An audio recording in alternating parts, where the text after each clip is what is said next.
Today's episode of Adapt and Respond is sponsored by Ricardo's Huevos Rancheros in Turley, Oklahoma, the only restaurant in Green Country where the tagline is wet and saucy. That's right, wet and saucy. Get your eggs scrambled and milk swirled at Ricardo's Huevos Rancheros in Turley, Oklahoma today. Today's episode of Adapt and Respond is sponsored by AM 747 The Blowtorch, where 60-year-old white men will absolutely yell and scream at each other and even come to blows over whether an OKC NBA star should receive the Supermax, Seinfeld, and ketchup versus mustard. Listen to AM 747 The Blowtorch to hear insightful analysis about the merits of the rotary phone, black and white movies, and other assorted and ridiculous takes that have absolutely, positively jack crap to do with sports. Be sure to tune in to the morning animals who are actually animals. Chuck the orangutan and Hebrew horse gallop will catch you up on the games you missed by simply reading the box score aloud, because they definitely did not stay up late to watch the game. Pick up their midday show with ear-bleeding takes with Michael Jordan, who refuses to change his name despite being an overweight, long-haired Bubba because he thinks the name alone makes his opinions worth the money he's being paid. They are not. Tune in to the afternoon show that is simply a simulcast, nationally syndicated show that could care less about your local sports and cost the station more money to air than Notre Dame's quarterback makes in NIL in 3 years. AM 747 The Blowtorch, where great sports talk radio comes to die. All right, let's get started with the show.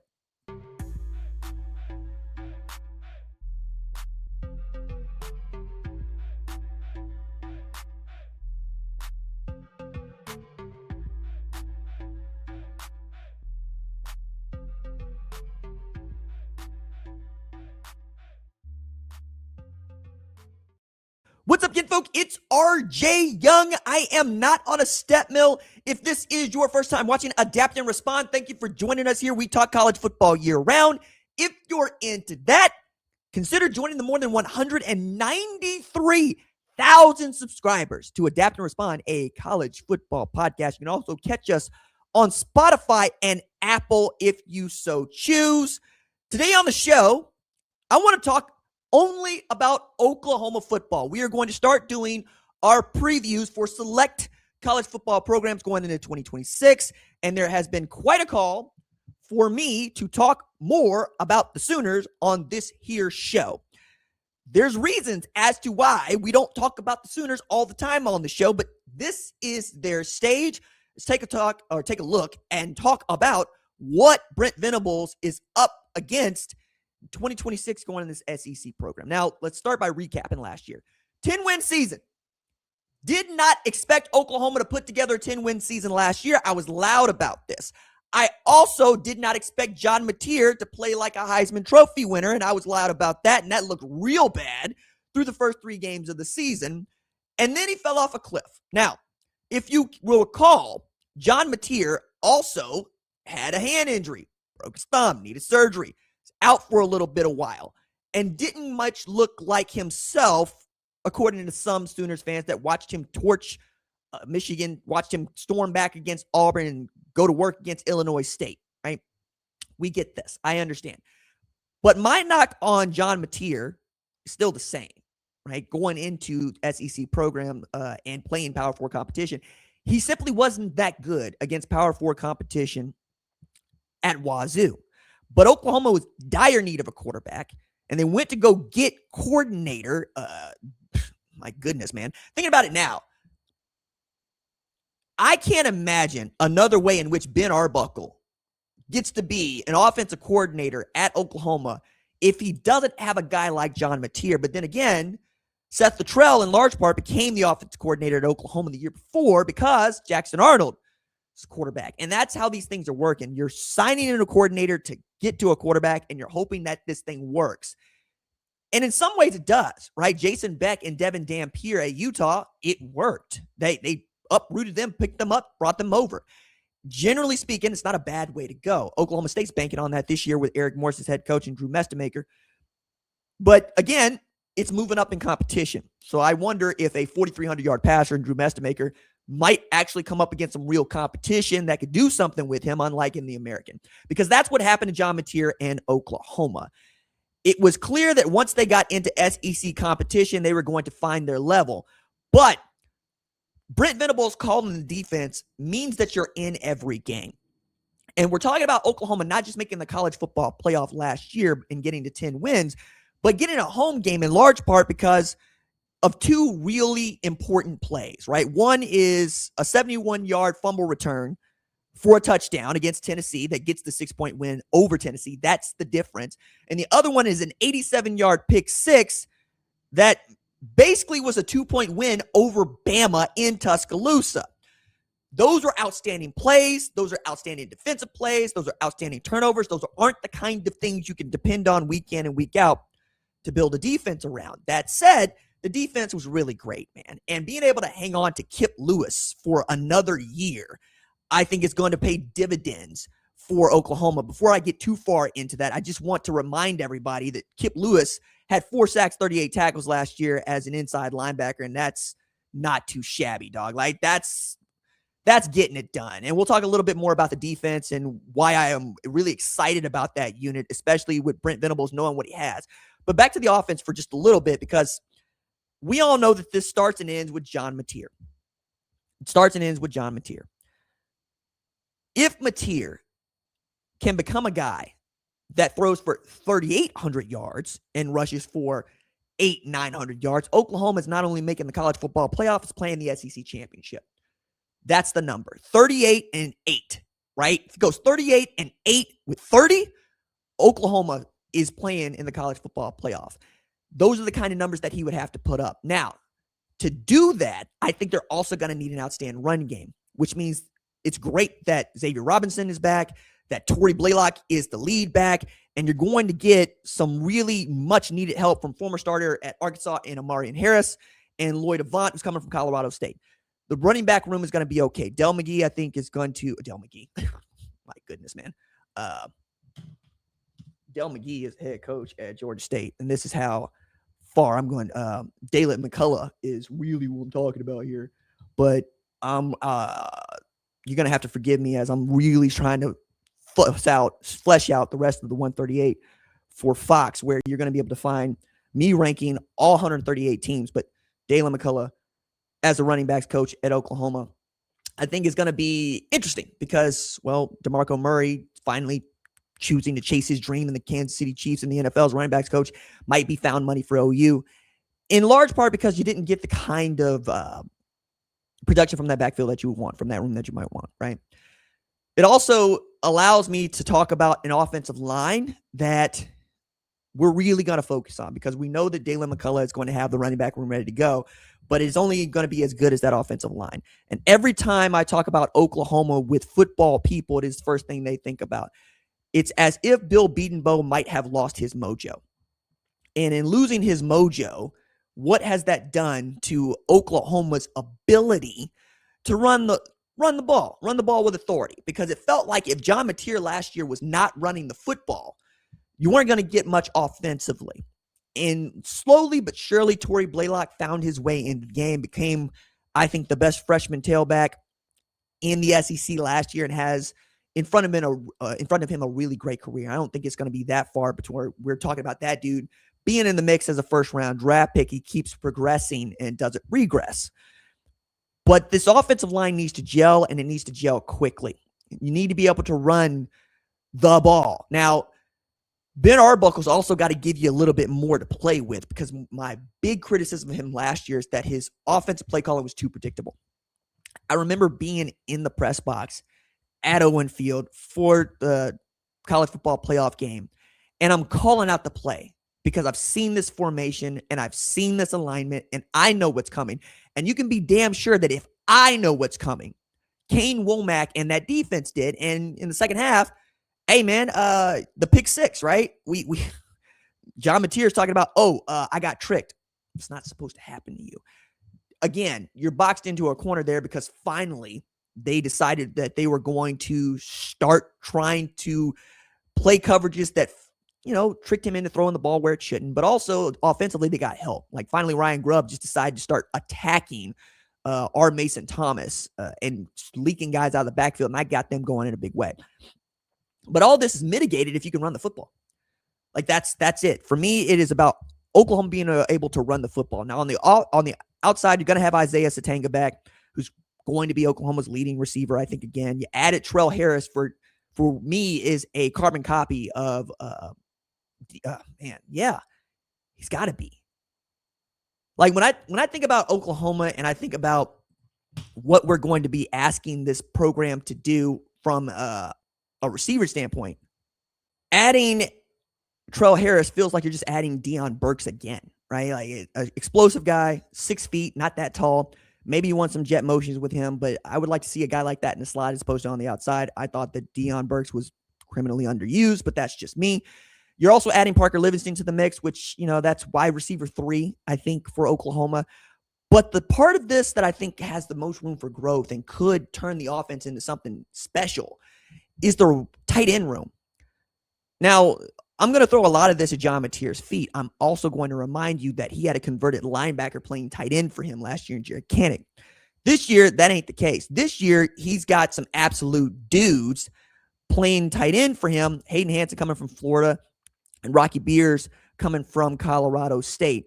What a name, by the way. I need to do an all-name team because that's amazing, guys. But the reason you're able to get guys like Hayden Hansen, like Rocky Beers, to come to Oklahoma is, one guy in particular, Jason Witten, right? Like it's going to be fun if that tight end room starts to play like one of the great tight ends ever in college football, ever in the NFL, not college football. Jason Witten might think that he should have been throwing the ball more at Tennessee. Hayden Hansen had 30 catches, 254 yards, 2 TDs last year. You're going to have guys you can rotate in. You're going to have guys that can block off the line of scrimmage. You're going to have options to run different kinds of personnel. But it all comes back to how much that offensive line will gel, how much John Mateer has progressed in learning to play quarterback. Set your feet, scan the field, go through your reads, stop playing the game like a high school shortstop playing quarterback, and finally, what else you're able to do off of being able to run the ball. Again, throwing the ball to tight ends, getting the ball out wide to Isaiah Satanga, and then being able to sit on people when you got a lead. And I think the defense in and of itself at Oklahoma is going to keep up its end. And I, for years, have thought that the strength of a defense when Brent Venables is part of it is going to be Brent Venables. We got to see that early on. It didn't get started to a great way with Brent Venables as head coach because he tried to cede the defensive play calling to Ted Roof. It didn't work. He brings in one of his guys. It does work. Then he ups and leaves, and now we're back to Brent Venables being the guy that's on the sideline calling the defense. That's not a bad thing, and it wasn't last year. When you look at what he had, like the Bowen brothers, Eli and Peyton Bowen, both had multiple interceptions last year. Both had at least 5 passes defended. Love watching those guys play safety and corner. You got a guy in Cortland Guillory that I think can make the leap.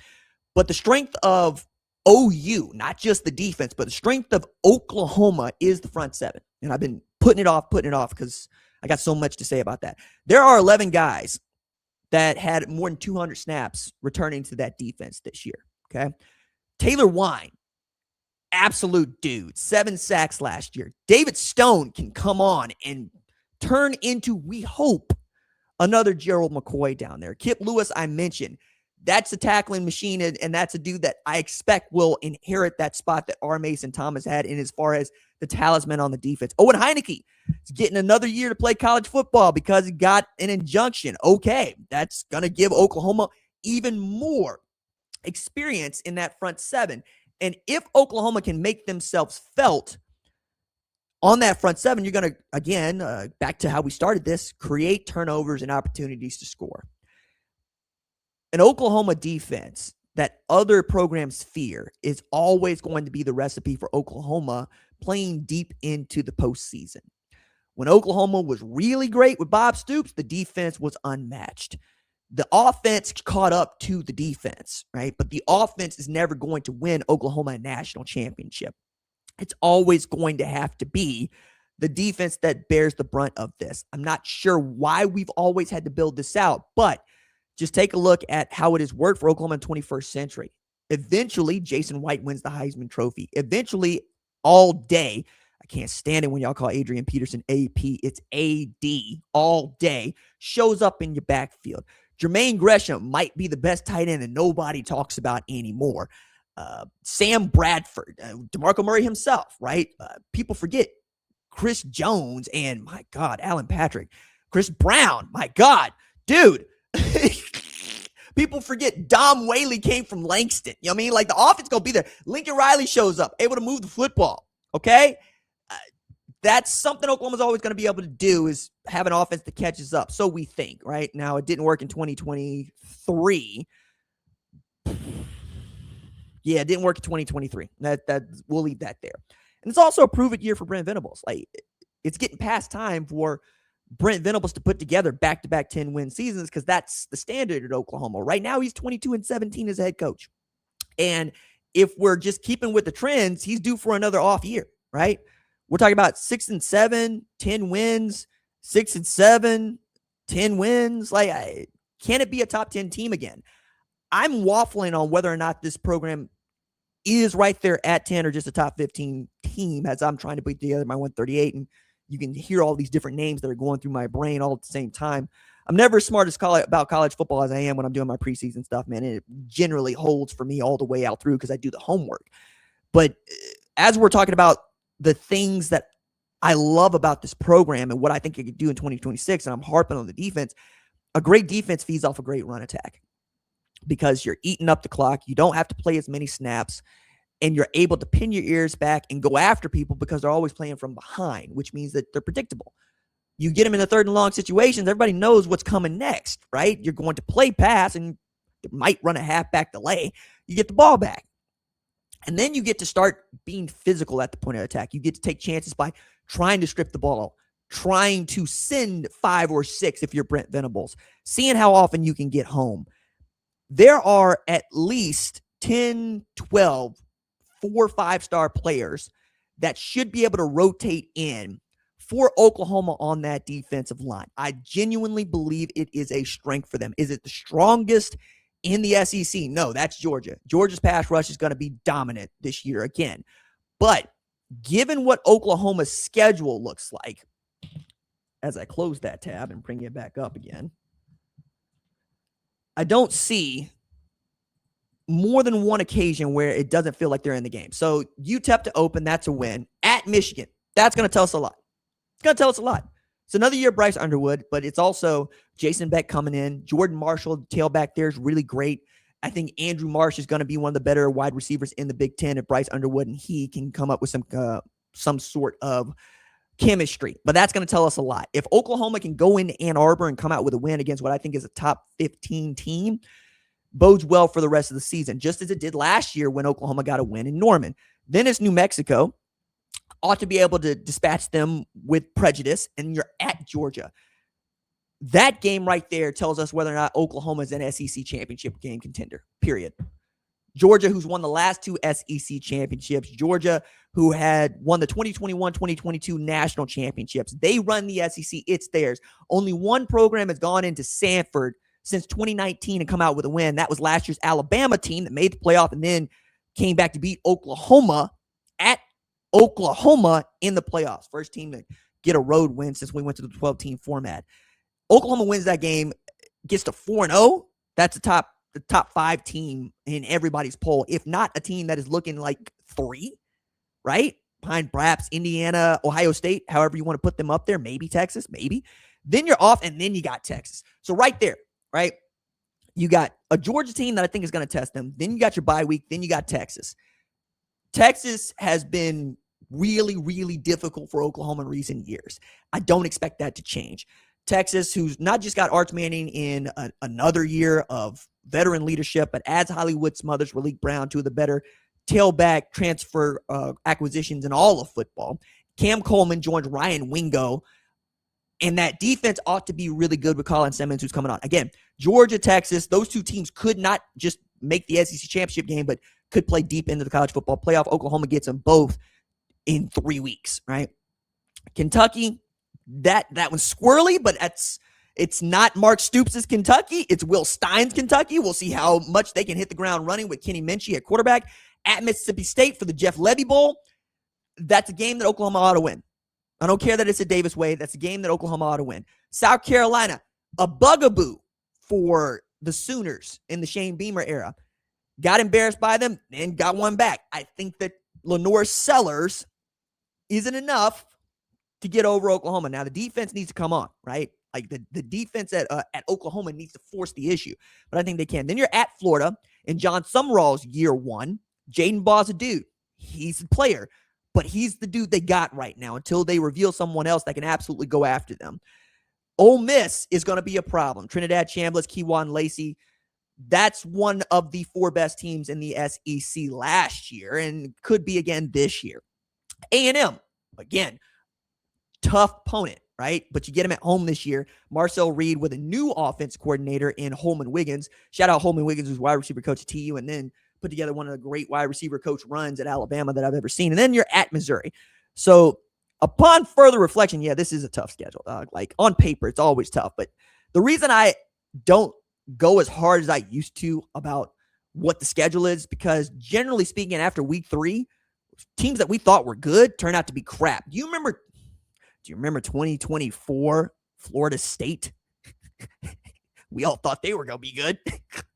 2024 Florida State, we thought was going to be a monster, you know? Penn State, number 2 team according to everybody else, number 7 to me. They were bad. Any team on this thing could be just as bad, but the likelihood of them all being as bad, yeah, I'll grant that. That's not very high. So right now, looking at every game before the bye week is the most important, right? You beat UTEP like they stole something. You go to Michigan, you get a win on Big Noon. You come back home, you dispatch New Mexico, you go into Georgia, get a W, and then we're not just talking about playing for the SEC championship. We're also talking about a team that might be contending for the national championship, but it's also going to be how it looks. I want a 1,000-yard rusher. I want a 3,000-yard passer, damn near 4,000-yard passer. I want a 1,000-yard receiver. I want 2 dudes with at least 10 sacks on that defense, and I want Peyton Bowen to go out. I mean, like one of the great safeties to ever play at Oklahoma. I think that's doable. All of that is doable, even in the SEC. Right now, I am willing to tell you that I can see Oklahoma getting back to those 10 wins. But that means that you have to either beat Michigan and Georgia, and then maybe you drop a game to Ole Miss, A&M, but you have to beat Texas. So right now, if you're looking at this schedule and you see that Oklahoma had lost to Georgia in Sanford and Texas in the Cotton Bowl, but beat everybody else, that's a playoff team. 10-2. Losses are Georgia and Texas. However, could be anybody else, but that's what helped Oklahoma last year. When you looked at the strength of schedule, looked at who they beaten and who they lost to, it helped them, right? Can't afford to lose to bad football teams and make the college football playoff. It is within reason for OU to make it with 10 wins, but those 10 wins got to come with caveats that Texas and Georgia, I'm choosing them because their top 5 programs are top 5 programs. Then we'll see. But in as far as winning the national championship, Oklahoma's got more to show, got more to do there. Sucks because Oklahoma ain't won no national championship since I was 13 years old, and I got to see everybody else seemingly do it. I mean, Ohio State's done it twice in the college football playoff era. Jiminy Christmas, man. Clemson's done it twice in the college football era. Jiminy Christmas. It's doable. Talk yourself into it if you can, if you're a Sooner fan. But September 26th is the most important game on the schedule for me that Oklahoma will play. It's not just that they could win it. It's if they lose it, how do they lose it? And what do they lose it by? And then Texas, you know, because that's that they don't like us. We don't like them. You know the rigmarole there. And then flood the zone through the schedule, man. Just run through it because there's only one bye week this year. So you better be healthy and ready to go. All right. If you like the preview of Oklahoma, let me know in the comments below. We'll do more of these as we see fit. Deuces.